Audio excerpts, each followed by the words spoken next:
There's a battle happening on the right of Australian politics right now, and it's not the Liberals versus Labour. It's the Liberals versus One Nation. Angus Taylor versus Pauline Hanson. This week, the two clashed publicly over the question of election preferences, with Hanson delivering a pointed message: "I'm not your enemy." It's the kind of line that sounds friendly on the surface, but carries a clear warning underneath, and it captures a genuine crisis unfolding in Australian conservative politics. Today we're breaking down what's actually happening between One Nation and the coalition, why it matters, and what it tells us about where Australian politics is heading. First, let's set the scene. One Nation, under Pauline Hanson, is polling at around 21.5% nationally, almost level with the Liberal National Coalition. That's an extraordinary position for a party that most political commentators have spent decades dismissing as a fringe movement. One Nation has been winning seats,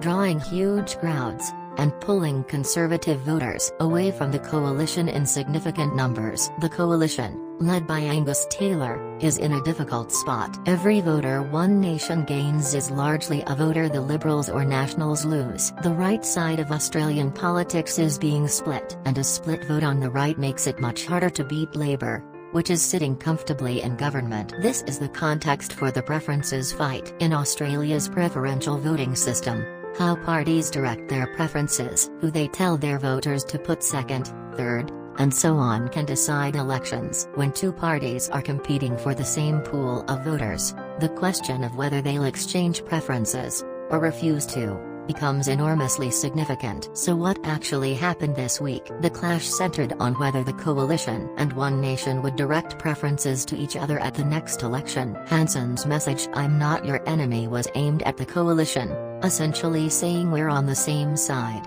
We should be working together against Labour, not fighting each other. But it's not that simple for the coalition. And here's the dilemma Angus Taylor faces. If the Liberals get too close to One Nation, exchange preferences, adopt similar rhetoric, treat them as a natural ally, they risk two things. First, they legitimize One Nation, making it a respectable mainstream choice, which could actually accelerate the flow of conservative voters away from the Liberals and toward One Nation. Second, they risk alienating moderate voters in the political center, the small L Liberal voters in wealthy urban seats, who are uncomfortable with One Nation's hard-to-reach positions on immigration and culture. But if the coalition keeps One Nation at arm's length, refuses preferences, treats them as beyond the pale, they risk the opposite problem. They look like they're snubbing a party that represents a huge chunk of conservative voters, and they lose the chance to combine forces against Labour. Every One Nation voter they alienate is a vote that might not flow back to the coalition. It's a genuine strategic bind with no easy answer, and it's tearing at the coalition. There's a deeper story here about what's happening to the political right across the Western world,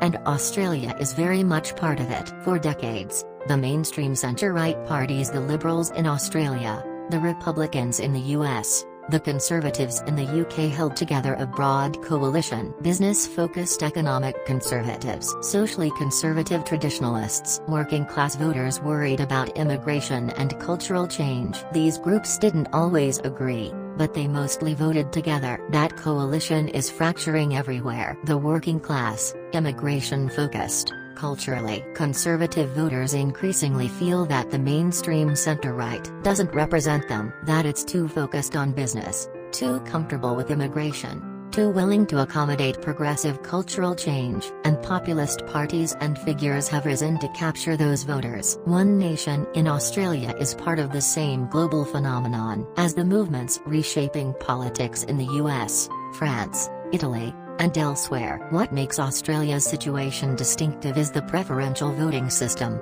which forces these tensions into the open through the mechanics of preference deals. In a first-past-the-post system, a split on the right just hands victory to the left. In Australia's system, preferences can theoretically keep the right's vote unified, even when it's split between parties, but only if the parties agree to cooperate, which is exactly what Hanson and Taylor are now fighting over. Let's be fair and lay out both sides of this. because there's a genuine argument on each. Pauline Hanson's argument is that one nation represents millions of Australians whose concerns about immigration levels, about cost of living, about cultural change, about a political class they see as out of touch have been ignored by the major parties for years. She argues the coalition abandoned these voters, and one nation is simply filling the gap. From her perspective, the coalition treating one nation as an enemy is both hypocritical and self-defeating. Angus Taylor's challenge is that he has to hold together a much broader coalition than Hanson does. He needs the immigration-skeptical working-class voters,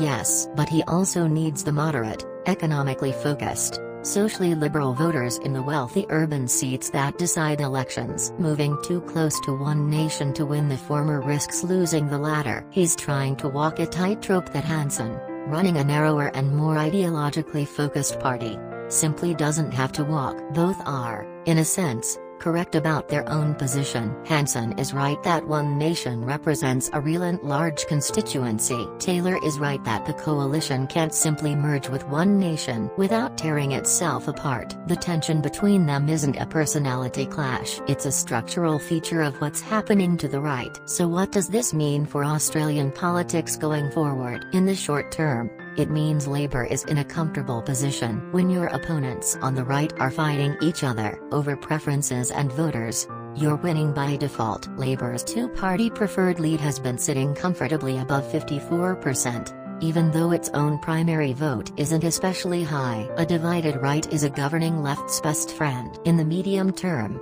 the coalition has to make a genuine choice about its identity. Does it try to win back one nation voters by moving right, risking its moderate flank, or does it try to reclaim the centre, risking further defections to one nation? Angus Taylor's leadership may ultimately be defined by how he answers that question, and there's no answer that doesn't cost him something. In the longer term, the fundamental question is whether one nation is a temporary protest phenomenon that will fade as it has before, or whether it's becoming a permanent feature of the Australian political landscape, the way populist right parties have become entrenched in Europe. If it's the latter, Australian conservative politics may be permanently reshaped, with the coalition and one nation locked in an ongoing competition for the same voters that neither can fully win. That's the civil war on the right, and how it resolves will shape Australian politics for years to come. Where do you land on this? Should the coalition work with one nation, or keep its distance? Is one nation's rise a healthy expression of ignored voters, or something more concerning? Drop it in the comments, and as always, let's keep it respectful even when we disagree, because this is exactly the kind of debate that's worth having properly. Like and subscribe for more Australian news explained simply. See you next time.